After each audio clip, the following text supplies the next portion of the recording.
Hey everybody, it's Damon. I'm super excited to finally be making this video. I have wanted to do it for ages. I have achieved a new level of diorama rama with my home toy collection. And I wanted to share it with everybody before we have an earthquake or something here in California and all my hard work gets ruined. So, if you've got a little time, I want to give you a tour. As you can see, I have made a lot of special modifications myself in order to make my toy collection special. And it's a lot of simple tricks and nonsense really that I don't have a lot of time to get into in this video, but I promise to answer any questions you might have, so please leave them in the comments and tell me what you like. Lately I've taken my diorama building to the next level by applying everything I've learned in 20 plus years of making videos with my action figures.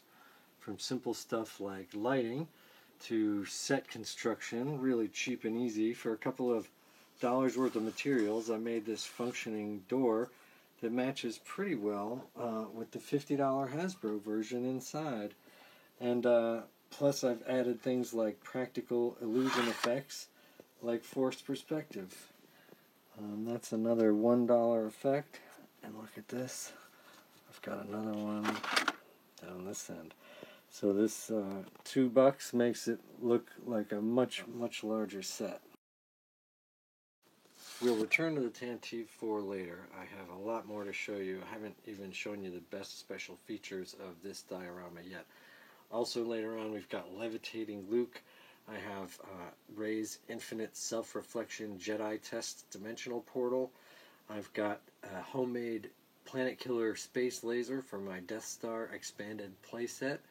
I also have a homemade hologram generator that turns any action figure into a hologram. And all that's coming up, but first I want to start in the prequel zone down here, where I've got some simpler ideas to show you. This is a Battle of Geonosis that's totally custom diorama, other than obviously the action figures, made entirely with repurposed pieces from other things. For example, the entire shelf is adorned with scraps from an old set that we had commissioned by an artist named Mel Horan, and what he did was to slice up a Coca-Cola 2-liter bottle dispenser palette that you might have seen in a grocery store, and he chopped that up to bits and painted it and built it into a billboard that was a really fantastic set for a film that never got completed, and that thing had to be demolished, but I saved a few scraps, as you can see, and I kept them around knowing I'd need them for something, and so it seemed perfect for this diorama, even though it doesn't match the architectural style of the Geonosian architecture. See, this is a simple background that I had. All my backgrounds are really simple printouts at Kinko's that first I put them in Photoshop, or first I take a screen grab like in this one, and then I put it in Photoshop and scrub out the characters who were changed to the poles here, so I very crudely scrubbed those out. And for this one I printed out the same picture twice, just to extend it a little bit, and you can really see the seam here, but who cares? That's hopefully nobody's really looking that closely at my background, but the point is it's really cheap and easy to make these, and I could, as you can see, really easily switch it out with a different one if I decide to turn this into something else. As you can see, Padme is on top of things. In this case, it's this custom column that I made simply with a hot glue gun, a paper towel roll, and a few other things. This chain is actually attached to the column and to the binders, so whoever gets put in these binders is usually the meal for the Nexu, but she's a little smarter than the average prisoner on Geonosis, so she's doing okay up there. And again, this will look a lot better when I paint it, but then up here in the corner we've got Count Dooku and Nute Gunray hanging out on this platform, which is another repurposed item. It is a replica of a megalodon tooth, which is an ancient shark-like sea creature who, that's the actual size of the tooth. So I thought it matched even better with the architectural style of the Geonosians, and made a pretty great platform for the bad guys. Moving on, down one level, we have the first of two of my tributes to the Tartakovsky 2D animated Clone Wars series, which I love so much. I've already shared this on Instagram, so follow me at Probot Animation on Instagram and Twitter.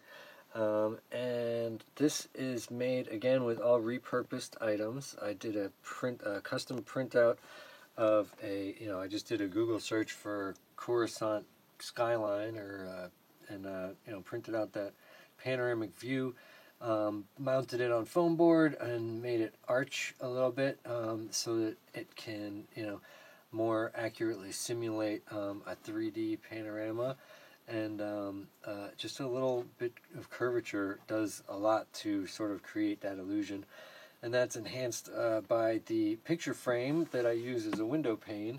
It's supposed to be for 3 photos there, but I thought it made a much better window pane. I love the way the light reflects off it. Then down there for that table with the teacup on it is just a foot from a pet carrier.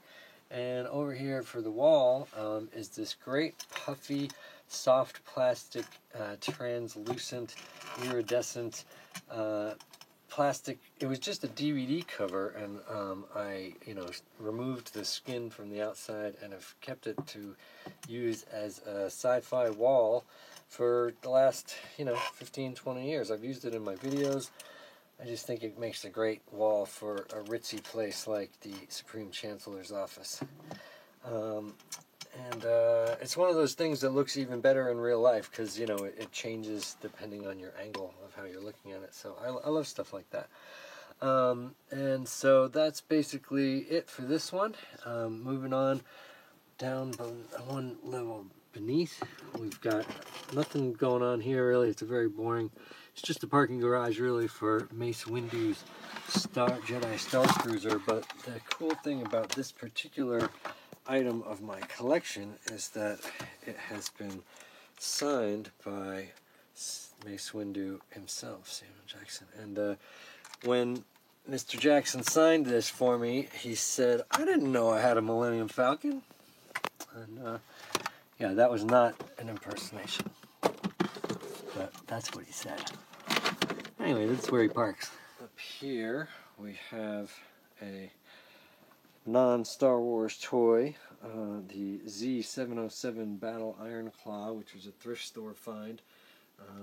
It's a remote control tank that doesn't work, but I thought it looked pretty cool as a tank for my IG units to be using. So these guys are up to some non-specific badness. However, their plans are being thwarted by Ahsoka Tano, who has just dropped in, zoom, zoom, zoom, zoom, and she is just ruining all their fun before it has even begun. And up here, we've got the second of my tributes to Tartakovsky's Clone Wars series. And if you can imagine an ear-piercing glass scratching sound, it's Anakin reaching into the electrical field to crush this crystal to save the Melvon warriors. So the inspiration for this one struck me at about 3 a.m. when I realized I had everything I needed to accomplish this. And I had glued this all in place and taken some photos for Instagram by about 4 a.m. So that's just the way I work. And the actual inspiration was because I had this crystal broken off from these other crystals. Now, over here I've got what's supposed to be a crystal-rich planet where the Empire has come to, strip the planet of the crystals. And we've got some rebels.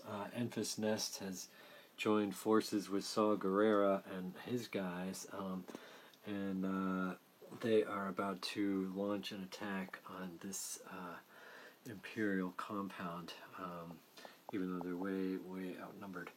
So, but when one of these crystals crashed on the ground and shattered into bits, that gave me a few more bits of crystal to embed elsewhere, but also an extra one that inspired me to do this one here. Anyway, that's just kind of the way one idea leads to another. It's always necessary to look at what the good guys are up against, so let's have a look at this Imperial fortress. I have quite a lot of Imperial troops and vehicles stationed here. They've got a lot of work to do. And on the lowest level, we've got speeder bikes, we've got AT-ATs, we've got AT-STs. Yeah, I call them AT-ATs. We've got Imperial troop transports, a vintage one, and one from the Mandalorian. Back here, there's also an entrance to the fortress. If you can get to it, you might be able to get in that way. Let's see, what else? Now, you've got to load these AT-ATs, of course. We've got a couple of probe droids here, probots, if you want to call them as such. And up on this second level, this is where the AT-ATs get loaded, and some speeder bikes also take off from this level. One piece of unfinished work here, I've got this robot arm that could help load these AT-ATs if I can figure out the logistics of how to mount it optimally. Uh-oh. My vintage speeder bike just crashed on the ground. That's very bad. Up here we've got a landing pad for vehicles that can fly. And we've got some more expanded universe toys here. And like this is one of my favorites here, the good old Sidewinder. Side Gunner, I believe it's called, but I've got it on a Lazy Susan here, so that makes it more fun. Plus I've got a landing light here that looks pretty cool when the lights are off. And that, my friends, is just what the Imperial forces guarding the outside of the facility look like. We'll get to the rest of it later, but first, still in the prequel zone, here's where I'm parking my Millennium Falcon. And I've used some really cool bookends and some more scraps from the Coca-Cola 2-liter bottle pallet, transport pallet, as just simple minimalist decoration here to make it seem like a landing platform. Possibly Yavin 4, could be another planet. And you might notice in the background we've got the Alpha probe from Alien 5, our first movie ever. And of course the Millennium Falcon's being attacked by a couple of Rathsar right now. And FYI, it's being driven by young Lando and L3 at the moment because, you know, they deserve a little time with their baby before it possibly changes hands again back to Han Solo. Alright, now we are going to jump forward in time to the sequel era zone over here, where I have a kind of another non-canon fantasy version super battle going on where basically everybody's fighting all at once. I've got Rey and Darth Maul fighting there. I've got Leia and Force Projection Luke fighting Snoke here. Leia's being very careful to match Luke blow for blow so that Snoke doesn't realize he's a Force Projection. We've got Finn fighting the traitor guy here. I've got an old man Han Solo that he's custom. I just used a head from an old man Indiana Jones and put it on a Bespin Han Solo figure. So I like that one better than the one that Hasbro made. Plus we've got some other new guys here. But pretty much, you know, nothing special going on here. Just a bunch of oops, hello.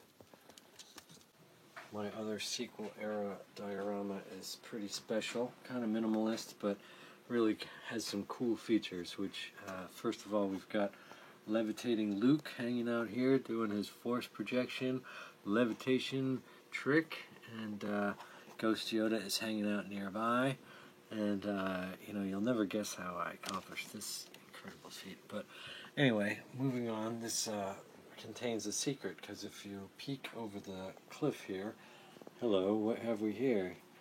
It's Rey doing her snap, snap, snap, snap, snap, snap, snap, snap, snap, snap, snap, snap, snap, snap, snap, snap, snap, infinity.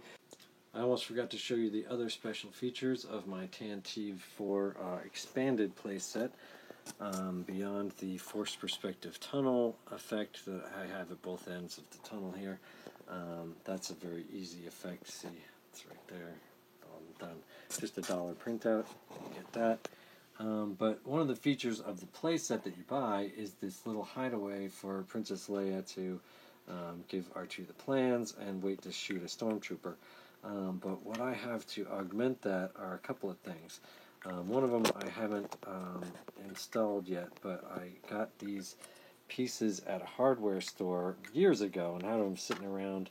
I just use them in backgrounds on sets, but I feel like I could glue them in there next to where she is, sticking out where her head is, and they would look kind of similar to the porthole things that she's next to in the actual movie. So I don't know. I think that could help.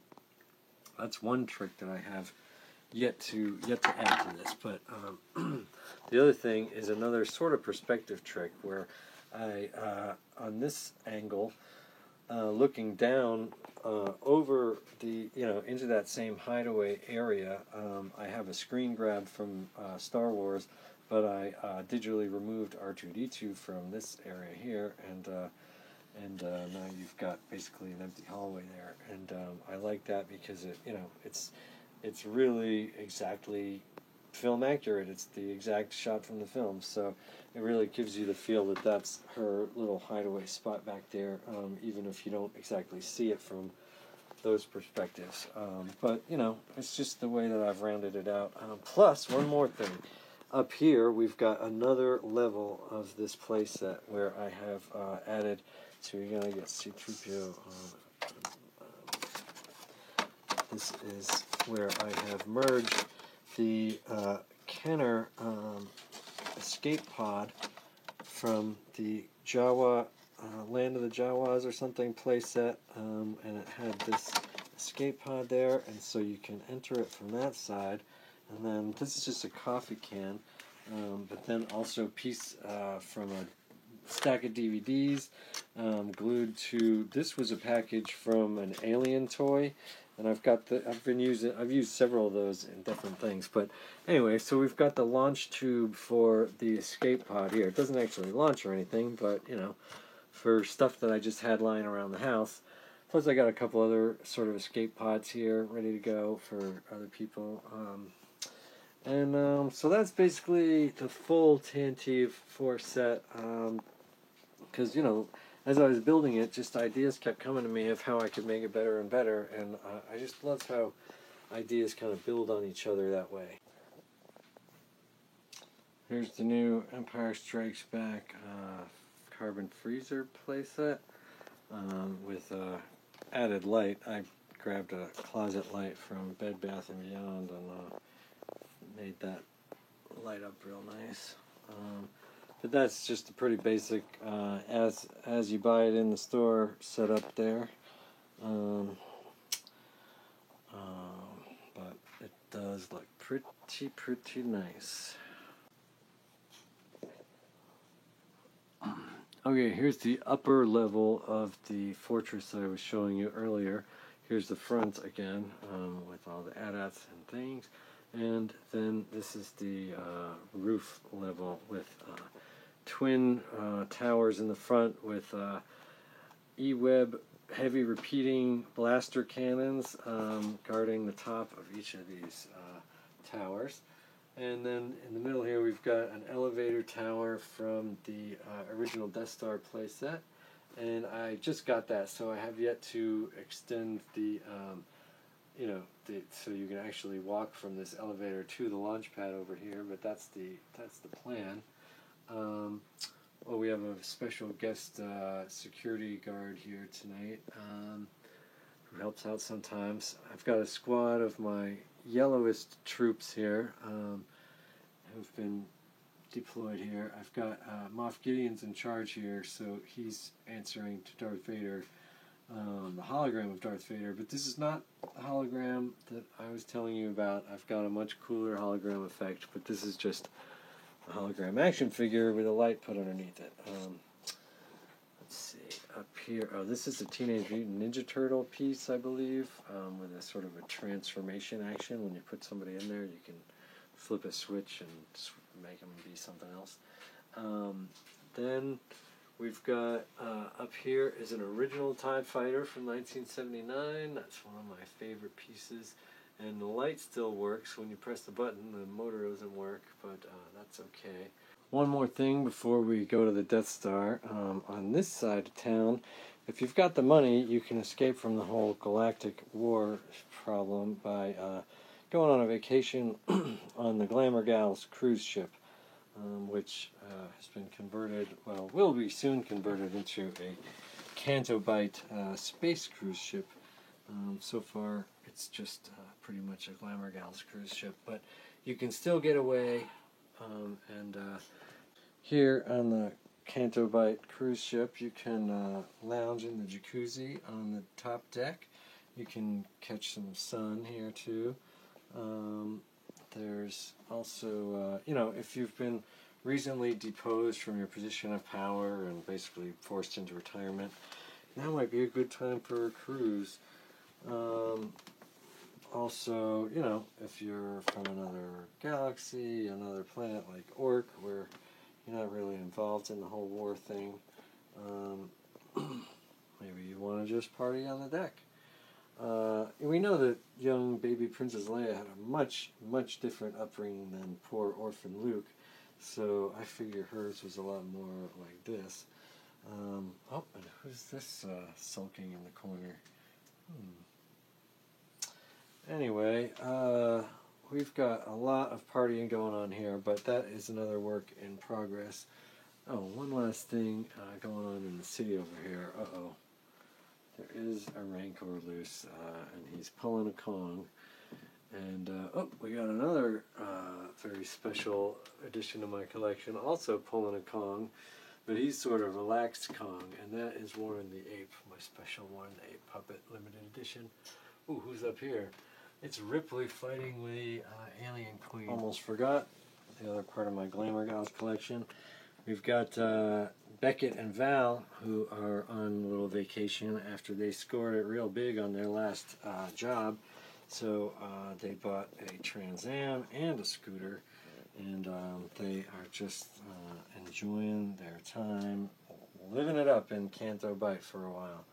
This is another very special piece. This is an AM radio that belonged to my grandfather, so that is a special piece to me in many, many ways. It didn't used to be a convertible, but recently fell off the shelf, so I've got to take a lot better care of it, that's for sure. And here's Spidey's van. I don't understand why he advertises himself in such a way, but this is just his taste, I guess. And yeah, Spidey's up here waiting for more work to show up. Alright, here's one more, technically a prequel era diorama, and that is my fantasy version Rogue One with totally custom made pieces. The set pieces left over from my Rogue One tribute video. These trees are just made from paper bags that were cut up into pieces and rolled up and snipped the edges and just kind of rolled it up with some glue and created some palm trees with some green palm fronds made of construction paper. And in my fantasy version, these guys are all still alive, and Jyn Erso is here with the Death Star plans, and they've just escaped out of this door, and they've just got to get past these guys and get to their escape ship. So that's my fantasy version of Rogue One that I, not that I prefer that movie would end any differently. I love Rogue One, but, just in my toy version, you have to sometimes pretend that everybody didn't die. Now, on to the classic Star Wars era. Up here we've got Jabba's palace entrance, and all the Jabba's henchmen are hanging out here. They're getting a motivational speech from this guy, Ifant Mon, I think is his name, and he's the leader of the security. I don't know if you know that. And I've got this new guy that just came out, Brock Starsher, who is one of Jabba's guys. And then we've got Jabba's main palace area here, which, there's not a whole lot of innovation going on here, just the Hasbro paper setup. But this is my Jabba from when I was a kid. That's one of the only things left over from my original toy collection. But, he's got himself a new bong, that's for sure. But I've got most of the guys here. Oh, and I've got both Leia in secret disguise and also chained up. But, whatever. I have to, in my version, she's impersonating a bounty hunter who they are familiar with, right? So this is the real one hanging out there. But down below, I've got Jabba's dungeon here, which actually has the Jabba's dungeon. This is the original Kenner Jabba's dungeon play set, but I don't have the crane part of it. But it does. The neat thing is that the new Hasbro 99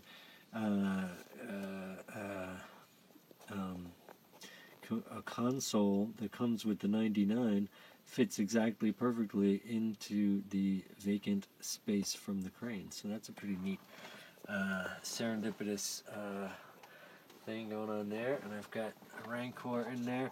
And yeah, he was just Rancor. You missed it, but the Rancor keeper had that lizard on the end of his stick here and was just feeding him through there, but it just fell off while I was describing it. And not only that, if Rancor is, full and can't do the job, the Jabba has other options, and one of them is a shark tank right here. For when things jump the shark, sometimes he's got to be really meta about it and dump them in this particular tank.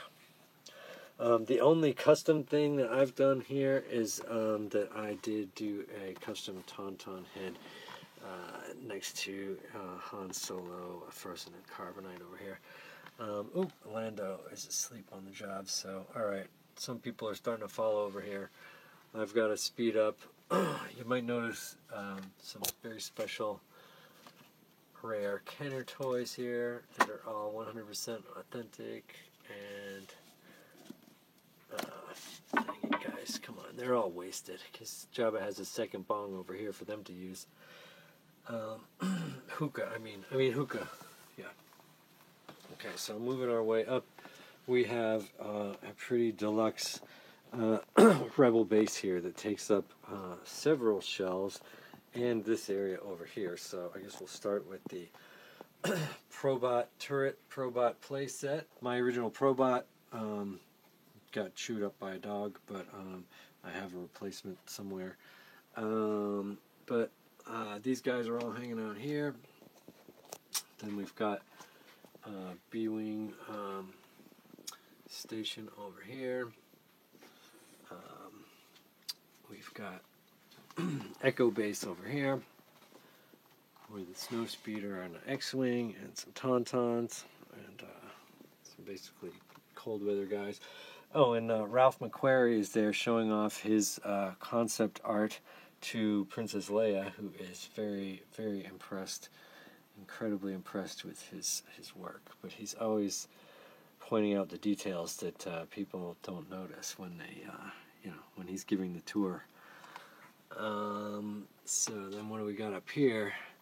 Now this is my Yavin 4 Rebel base, and that's a custom background I made. I think I took stills from snapshots from Rogue One, but then I put in a different sky and printed that background out. That's a background I found online, some like CGI, Yavin 4 artwork. Now here's my totally custom area. But first, this computer console back here with all the colored lights is actually a relic from the Hellboy set. I saved this from the trash. Oh, see, Han's here explaining to Luke that he really shouldn't wear his metal around. It's very tacky, very tacky. But, so anyway, this is a piece from Hellboy set, and it's a kit-bashed computer console that's, I don't know if it's even visible in the movie, but it's in the underground government base miniature set that I helped to build and helped to destroy once that set was over. And luckily I saved this and a couple of other pieces, like this piece here. This is a piece from the Hellboy set. And let's see, this is a custom computer console for the Rebels that I made out of a Frisbee. That's a vintage Frisbee that I bought, and then I hollowed out the middle, and that the stuff in the middle there, the display is actually, oh, there should be a light under there, but looks better with a light, but it's printed out on a transparency sheet from a screen grab from the actual film. So that's the actual Death Star closing in on the Yavin base, and it looks pretty neat when it's lit up from underneath, but I'll knock everybody over if I do that. Oh, and the walls in the back, of course the Rebel symbol is made from a Christmas card with glitter on it, but these walls in the back with all the divots are actually from a bunch of 70s toys, the magnet toys with the balls inside. We got all of these because this is what they used in the original Blade Runner. They projected film onto a giant wall of these toys, the actual toys separated from the cardboard and made into a giant wall to simulate a wall of LEDs, and that's how they did that in that movie. And we always wanted to replicate that here, we meaning me.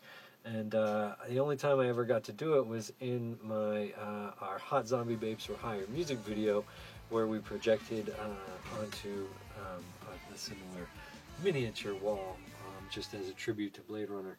But so I've used them to, make this wall for the Rebel base.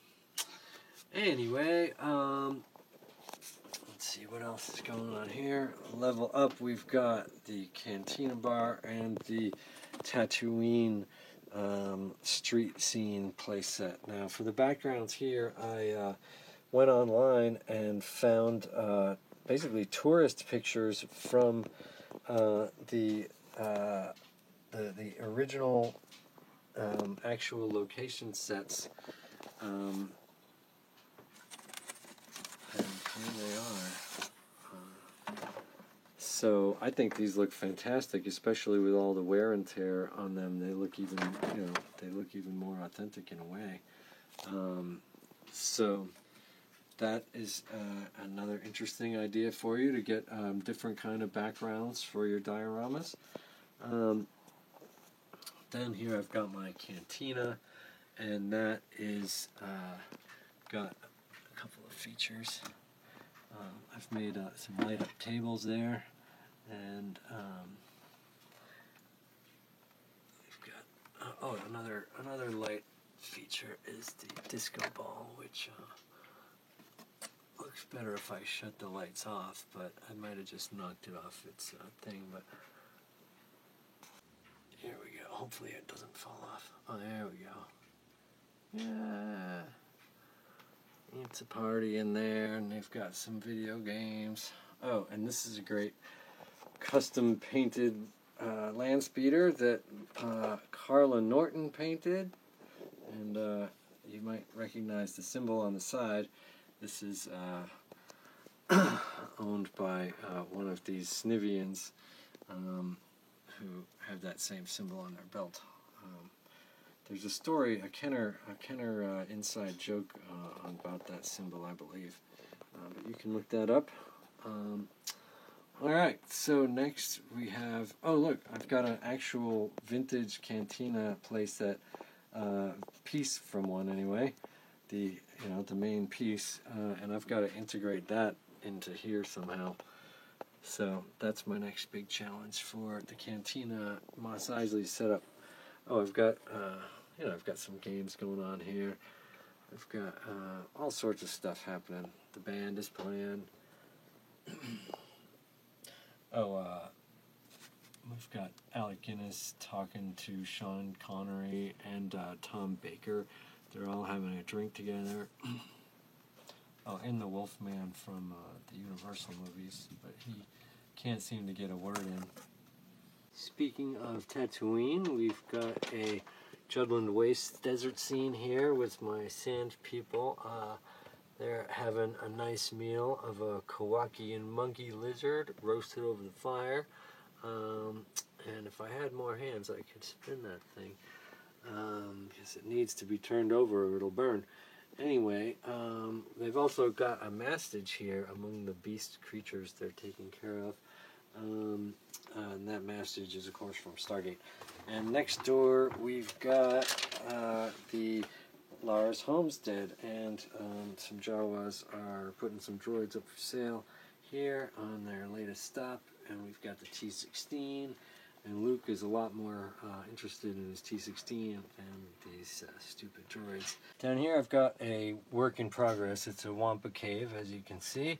And again, I am using Ralph McQuarrie concept art in a wraparound, 180 degree, completely enveloping environment here. But I have yet to turn these styrofoam bits into icicles and all that, but Luke is just hanging out here where he should be hanging out from above, right? Here I have what I'm calling the Endor reunion, where the Rebels and some Wookiees have gotten together with the Ewoks on Endor on Life Day, and they have a guest shaman visiting who has provided everybody with a special potion made from the fungi off of the trees on Endor, and they're all learning a lot about themselves and each other and their connection with nature, and they're singing a very special song that you all know by heart, I believe. I've got a few new figures to add to this diorama later, and I'm so excited about it. I've got this Rebel Soldier, and I've got this. And if you've been watching the Endor, the Ewok specials on Disney Plus, you know how attack gliders are pretty much written into every single Ewok adventure. That's like a guarantee. That's, no green light if you don't have the, I've got to put together an attack glider real quick scene. Then up here we've got Dagobah, and Dagobah might look better with no lights on, but Luke's hanging out. We've got some special guests visiting from other Jim Henson worlds, and we've got more background art by Ralph McQuarrie. And then over here we've got Ghost Obi-Wan, who is unfortunately stuck hanging out with both young and old Ghost Anakin.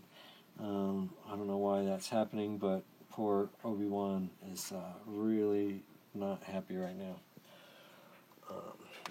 So then up here we've got Cloud City, and I made this background special by doing a couple of screen grabs of a panning shot on in Empire Strikes Back, and then I digitally removed the characters and had myself a pretty perfect background. Though if you look a little closely at the details, you'd see a few problems. But then out here we've got a hallway also made using the same technique of taking screen grabs from the actual film, removing the walking characters, and getting a background that way.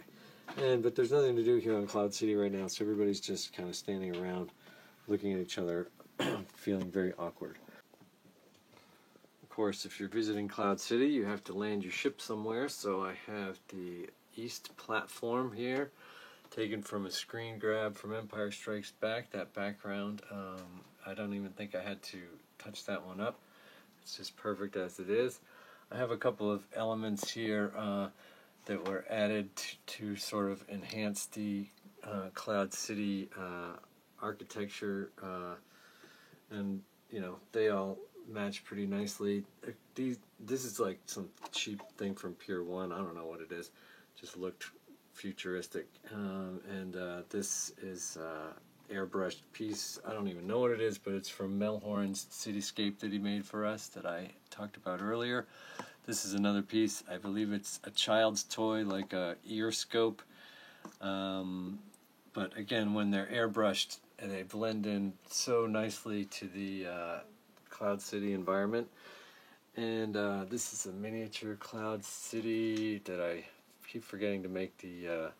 gotta just put some cotton balls here to make a little cloud base for it. And that... of course, visiting the platform today is my Mando gang, which is mostly made up of different various Boba Fett versions. Even the child version is back there. And I know this is not canon at all, but I'm having some fun with it.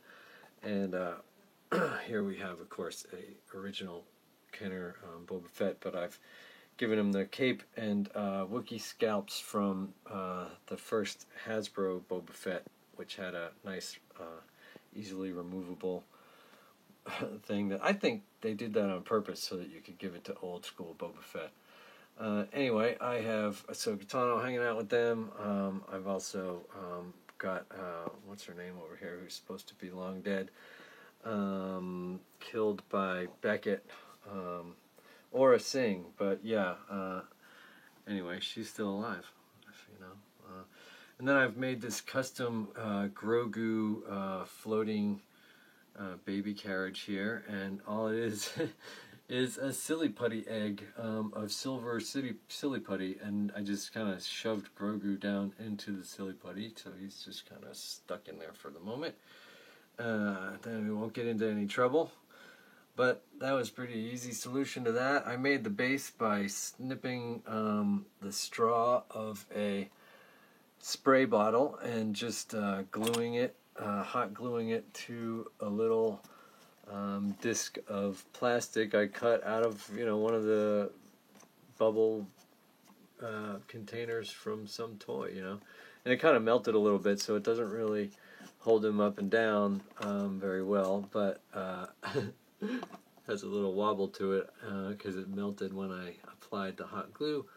But I'll have to redo that, but still, you know, works well enough for the moment. And yeah, you'll notice that, yeah, Cara Dune is still part of the gang, but her, you know, very racist and very controversial comments are really irritating all the rest of the gang. So they are taking a vote to possibly boot her from the Mando gang later on.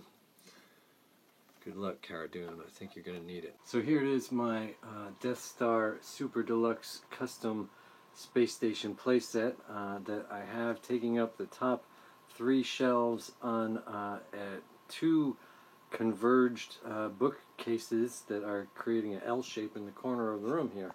And I built this years ago and had to drag these bookcases from one side of the room to the other recently, and that was an ordeal, but it all managed to work out. Now I have this lit with partially with a black light from a party store, and also I have some other lights embedded in there. So you'll see a lot of pieces from the original Kenner playset embedded here as well, like this trash compactor and this that I use for the this is the detention block area, but all of this is just again paper printed out mounted onto foam. And I got all these printouts from a really cool website called, used to be called Nub Nub's Universe, but now it's called Diorama Workshop. But I've customized it myself. Like, I added a different hallway effect here. That's another forced perspective thing, where that hallway, of course, is not real, but a nice printout. Special features in this room are a functional door. You can raise and lower with this lever here. And then also embedded in the artwork here is the original Kenner Death Star console artwork that was used on that playset, but it mixes nicely with the more accurate film version. But there's even the original Kenner portal there for an R2 unit to plug into there, which I love that. I always love that. That was my favorite feature of the Death Star. And here's another of the Death Star artwork from the original Kenner playset that's embedded into the new expanded playset. Oh, and out here on the outer edge, I've got it shielding the space station here, but I've also added some guns, some cannons to the outer shield. Then, okay, over here we've got some functioning double-layered shielded blast doors that open and close. And, you know, the printouts for these do not have instructions on how to make it into a door. I just figured out how to do it myself based on the old Return of the Jedi double-layered door that they had in that playset from Hasbro. So I've got two blast doors here, two layers of hallways going on here. They're a little different. And so what else is going on over here? Trash compactor, a regular hallway, and an elevator.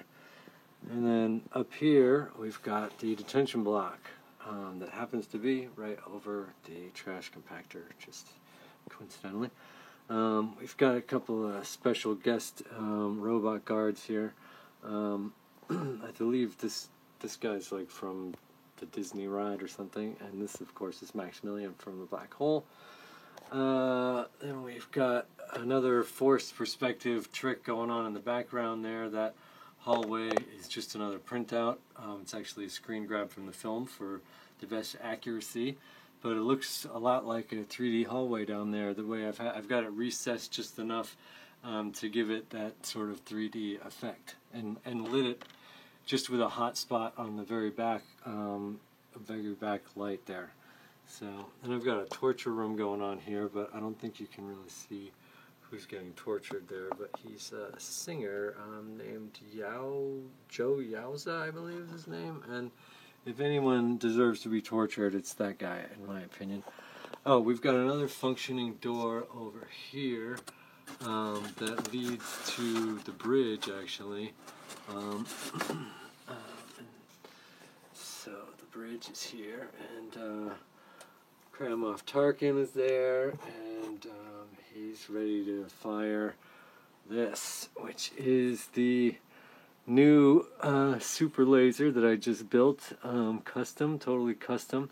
And the base here that I'm pressing the button on is I've got to cycle through the different lasers till we get to the planet killer. There, that's the one. So that's just the base from a fiber optic lamp. And then this is another, this is a repurposed item, which is a laser disc, something from a bygone era, with a DVD in the center. And then in the center of the center is a little plastic, I don't know where I got that little plastic dome, but it's perfect for the job here. And then this piece in the middle, I have to explain a little bit because it's actually another film prop.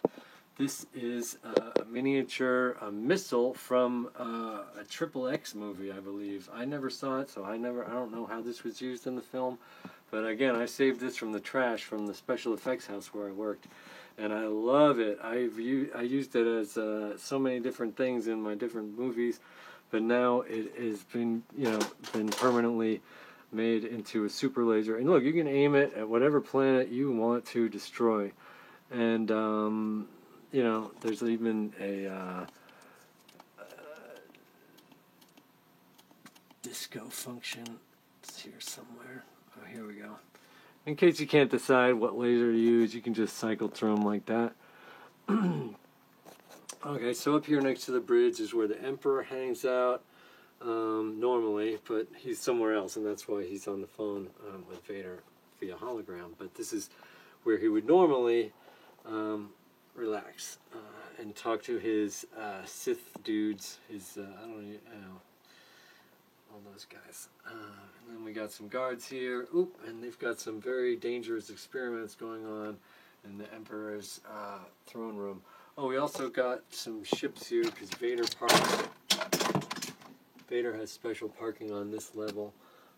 Both of his ships, his TIE Fighter and his very lesser known Jedi Stark ship, which I don't know if you can see that back there, but here. There's this Jedi Starfighter. Very few people know about that ship. Oh, and this piece here, this reflective piece, is actually another miniature from a film, an actual film. And it is, the name of the film is, I'll have to check, I forget. It's got Jason Schwartzman in it. Alright, so we go up one more level. Oh, of course we got the glittery Tarkin tribute painting there. But on the top level, of course, is the hangar bay. Ready to deploy a fleet of TIE fighters or probe droids, and you know, there's just TIE interceptors here, classic TIE fighter, TIE bomber, the Rogue One, man, what are those called? TIE, oh man, what are those called? This one got warped sitting on my heater. But here's another TIE interceptor. But I recently installed this scaffolding, and I kind of dig it. And so we've got two guns in the front too from the classic Death Star playset, each manned by 5 gunners. And finally, the last custom feature I most recently installed in this Death Star PlayStation. In this dark corner of the station, you'll see Vader is here on the phone with a very special person, and you'll see that that is actually a 3D transparent, fully functional hologram in every sense of the term, at least the way that it's used in the entertainment business these days, because it's the exact same effect that they used to bring Michael Jackson back to life. So if they can bring him back to life, then they can, Emperor can make a phone call in my apartment. And the coolest thing about this is that, you know, like you can see, it moves around as you move around, so it's an interactive effect that looks best in live action, even better than on camera. So that, I will give you the trick to that, you know, one day. If I get enough comments on it and likes on this video and requests for a, you know, how to make a hologram effect, I will gladly do that. Oh, one last thing. When things go bad, I can sound the alarm here. So we've even got an alarm system here at the base. So there we have it. My Imperial base setup in all its glory. Thank you for watching. Again, like this video. Tell me what you like, what you don't like, what you want to know more about. I'm happy to give you all the details. Thank you again. Good night.